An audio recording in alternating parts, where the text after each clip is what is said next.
Well, church, it has happened. I am once again desperately in need of a haircut. But first, coffee and conversation.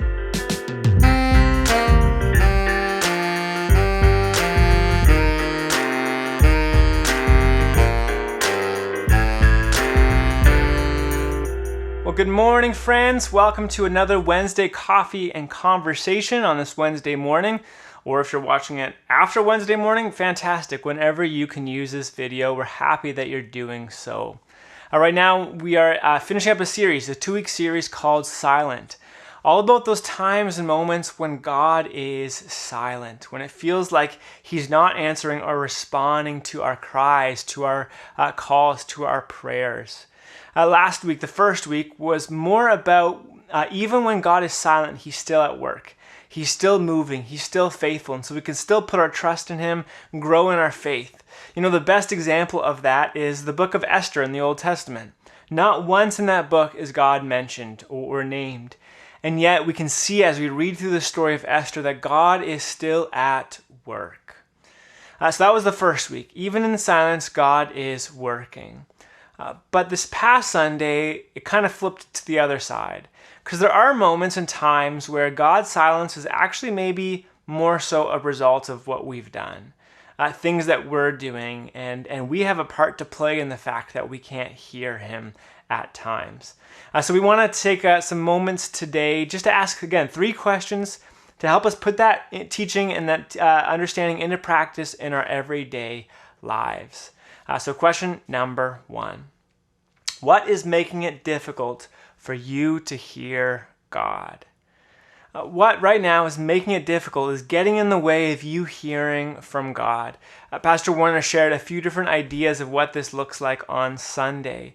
Things like busyness and noise. We're so distracted and we have so much noise and things going on that sometimes that actually drowns out the voice of God. And so we can't hear Him because we're not actually actively listening or intentionally listening. But other times it's actually issues of sin. Issues of sin that keep us from being able to hear God and being able to get closer to God because we have issues of sin in our life that are holding us back or that are creating this barrier between us and God. So what is it in your life that is possibly creating that space or interrupting that flow so that you can't actually hear from God? That's question number 1. Question number 2. How can you address these issues? So once you've identified what it is that is keeping you from being able to hear the voice of God, that's getting in the way, maybe it's busyness or noise or loudness or all these kind of things, or maybe it's issues of sin that you haven't dealt with. Once you've figured out what the issue is, how are you going to address it? How can you actually take some time to correct it?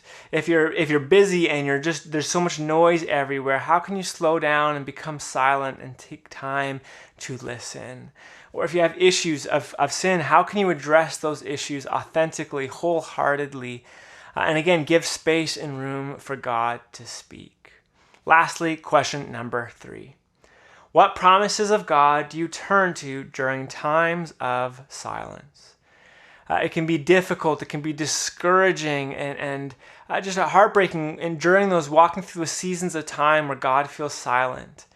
But we can always turn and hold on to the promises that He has shown us in His Word. So spend some time, maybe even going through the Psalms and just seeing the reassurance of God who listens and hears our cries. Even when we don't see anything changing, that He's listening and that He's there for us. Take some time to reflect, what promises of God do you hold on to, do you turn to in times of silence?